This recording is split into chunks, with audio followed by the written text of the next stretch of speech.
જય માતાજી મિત્રો, પુષ્પાની રસોઈમાં તમારું સ્વાગત છે। આજે આપણે સોજીના ઝટપટ બની જાય એવા પાપડ બનાવવાના છે। તેના માટે મેં 1 કપ જેટલો ઝીણો સોજી આવે છે તે લઈ લીધો છે। તેને આપણે જારમાં લઈ લેવાનો છે અને તેને થોડો પીસી લઈશું। દરદરો પીસી લેવાનો છે, એકદમ પાવડર નથી કરવાનો। 1 કે 2 વાર અપડાઉન કરીને પીસી લઈશું। ઢાંકણ બંધ કરી દીધું છે,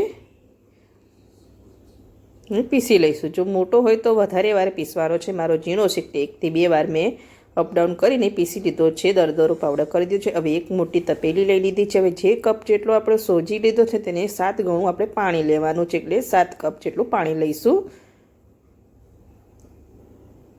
પાણીને આપણે સરસ પહેલાં ગરમ કરી લેવાનું છે। ટોટલ મેં 7 કપ જેટલું પાણી લીધું છે।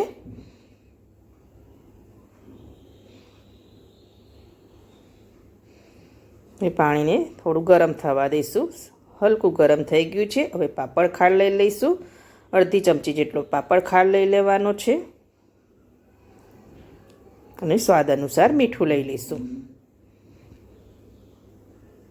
એક ઉભરો આવવા દઈશું।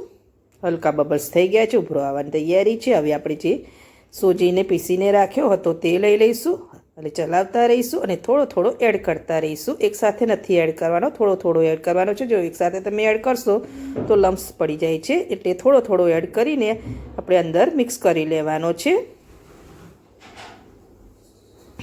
જો તે થોડો થોડો એડ કરવાનો છે।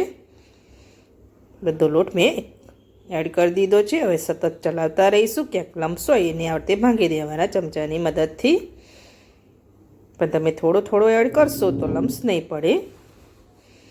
ચલાવતા રહીશું।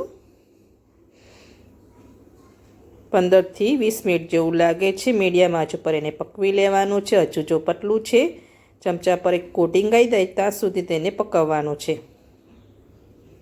હવે ચીલી ફ્લેક્સ લઈ લઈશું। 15 મિનિટ જેવું મારે થઈ ગયું છે પકતા। પકી જાય પછી જ આપણે મસાલા કરવાના છે ને 1 ચમચી જેટલું મેં જીરું લઈ લીધું છે।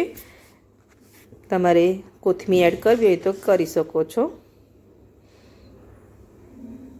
ચલાવતા રહીશું, ચેક કરતા રહીશું। જો હવે હલકું કોટિંગ થઈ રહ્યું છે અને થીક પણ થઈ ગયું છે। 15 થી 20 મિનિટ મીડિયમ આંચ ઉપર એને ચલાવતા રહેવાનું છે, એટલે સરસ પાકી જાય છે સોજી।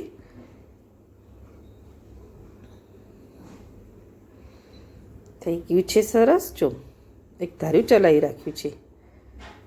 ઝટપટ બની જાય છે પાપડ, કોઈ પણ મહેનત વગર। આ પાપડ તમે એકલા પણ બનાવી શકો છો અને ઝટપટ। હવે ડ્રોપ્સમાં પડે છે, પહેલાં લિક્વિડ ફોર્મમાં પડતું હતું, હવે આપણે ચમચાને ઊંચો કરીએ તો ડ્રોપની જેમ પડે છે અને એક કોટિંગ થઈ ગયું છે ચમચાની પાછળ। એવું થઈ જવાય ત્યાં સુધી તેને પકવી લીધું છે।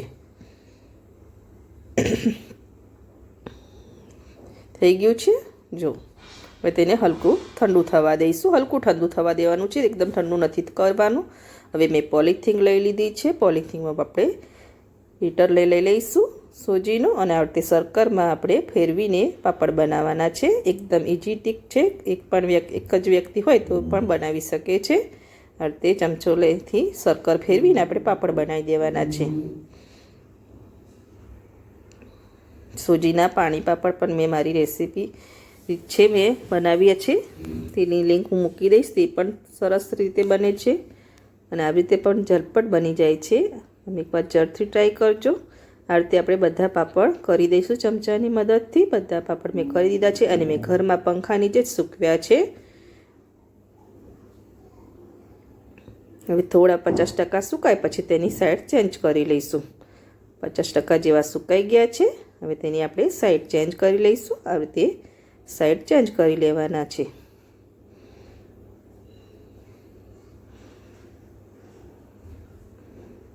એક દિવસ મેં ઘરમાં પંખા નીચે સૂકવ્યા છે અને પછી મેં 1 દિવસ તડકામાં સૂકવ્યા છે। જો એકદમ સુકાઈ ગયા છે, લગભગ 2 દિવસ જેવું લાગે છે પાપડને પ્રોપર સુકાતા। અમુક જગ્યાએ તમારે લાગતા હોય ભીના તો તેને વધારે પડતા સૂકવી દેવાના, પણ એક વખત તડકામાં એડ કરશો એટલે સરસ સુકાઈ જાય છે। એકદમ સુકાઈને રેડી થઈ ગયા છે। આજે ત્રીજા દિવસે હું તમને આ પાપડની બતાવું કે જો એકદમ સુકાઈને પેપર જેવા બની ગયા છે અને ક્યાંથી પણ આપણો પાપડ ફાટ્યો નથી। 2 દિવસ પ્રોપર સૂકવ્યા છે અને આજે ત્રીજા દિવસે હું તળીને તમને બતાવું છું. જો તેલ ગરમ કરી દીધું છે, હલકું તેલ ગરમ કરવાનું છે, એકદમ ફાસ્ટ ગેસ પર. આ પાપડને નથી તળવાના, નહીં તો તમારા પાપડ ગોલ્ડન થઈ જશે. એટલે મીડિયમ આંચ ઉપર જ આ પાપડને તળવાના છે. એક એક પાપડ આપણે તળીને તમને બતાવી દઉં કે કેવા તળાય છે. જો તળી ગયા છે. આ રીતે આપણે બધા પાપડ તળી લઈશું. જેટલા તમારે ખાવાના હોય એટલા તળવાના. બીજા એરટાઈટ ડબ્બામાં ભરીને મૂકી દેવાના. આખો વર્ષ પણ તમે આ પાપડને બનાવીને ખાઈ શકો છો. મીડિયમ જ ગરમ રાખવાનું છે તેલને. જો તળીને રેડી કરી દીધા છે. ઝટપટ બની જાય, એકદમ ઇઝી ટ્રીકથી સોજીના પાપડ બનીને રેડી છે. એકદમ ક્રિસ્પી છે પાપડ. હું તમને તોડીને પણ બતાવું. અને ક્યાંયથી પાપડ ફાટ્યો નથી. જો એકદમ ભૂકો થઈ જાય છે ભાંગીને.